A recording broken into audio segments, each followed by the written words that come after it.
support@vodyssey.com. If you have a question, send it in. We'll put it on the episode. Here we go. Kim's question. Now, this is kind of a wild one. Here we go. We had a guest smoke pot in our place. Really good hook right there. Yeah, Just there gets you you, go. just Yeah. gets you, right? I don't have it on camera, but my cleaner says the smell is terrible.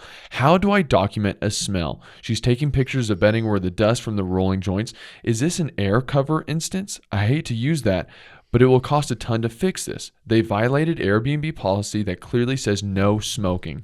Please help.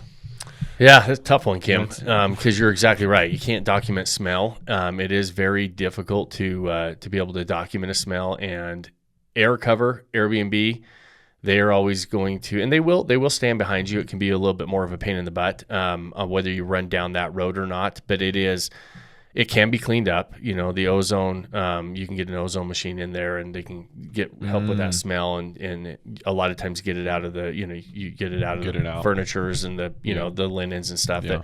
So you can get the smell out. It is a process. You want to do it correctly because you don't want your future guests to be walking into that. Yeah. But you do want sometimes people held accountable when they break the rules and look for, you got to look for the remnants of the butt ends of the cigarettes, their butt ends of the joints, I don't know if the ash is going to show up very well on photos, but if you can document it and you can show it to Airbnb, they're going to want you to go to the guest first.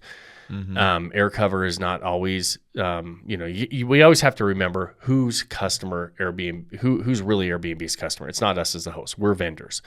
The customer is the guest. And so they're always going to side and kind of give the benefit of the doubt to the guest. So it's on us the burden of proof lies on us. And so when it has to do with smoke or a smell, it's difficult to document that. There are other avenues as well. If you had any of that, kind of the third party damage waiver type of insurance like Wavo and stuff, some of those things that are available to us as investors, sometimes that's an easier route to go in and take care of. But, at the very least, you do want to get the ozone machine in there. It's going to be in there for a couple of days. Hopefully you can do it in between your next guest, get that cleaned up. But it's a difficult, anytime you're cleaning up after a guest and trying to make an insurance claim. If there was any other damage and you could combine it with that claim and get the cleanup and the mitigation paid for, that'd be great. Air cover is going to be...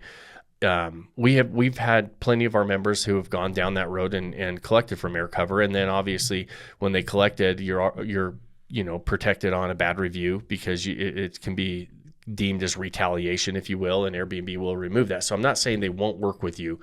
It's just the burden of proof lies on you, and you want to leave any questions or any doubt.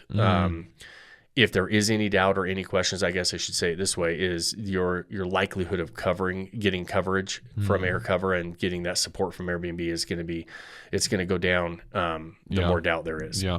Two questions. Yeah. If you do report it, would that hurt you kind of in long term? Would Airbnb go, uh-oh, here we go? It shouldn't, right? Okay. Technically, no, it shouldn't. We always wonder because like we always say, hey, listen, Airbnb doesn't want problem children, right? They don't want customer service issues. They don't want to deal with this stuff. But they say they don't punish us if somebody breaks the rules, that they're there to help, uphold and make sure that those rules are enforced.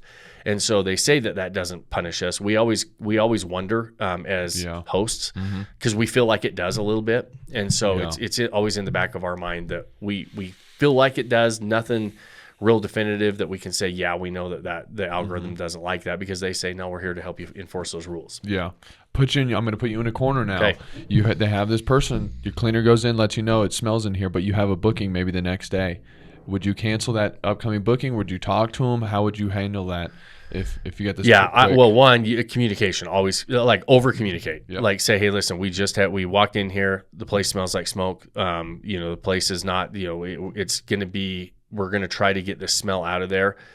We know you're coming in tomorrow, especially if it's a smoke smell. Right. Those ozone machines are usually in there for 1 or 2 days. So they have to be in there kind of to mitigate that problem for more than just, a couple hours. And so over communicate to the guests, let them know what the problem is, let them know what you're trying to do to remedy it, and almost leave it up to them of what they want and how they want to handle it. Because you don't want to ruin their vacation either. But sometimes there's not a lot we can do about it. We've got to mitigate the problem first. Okay.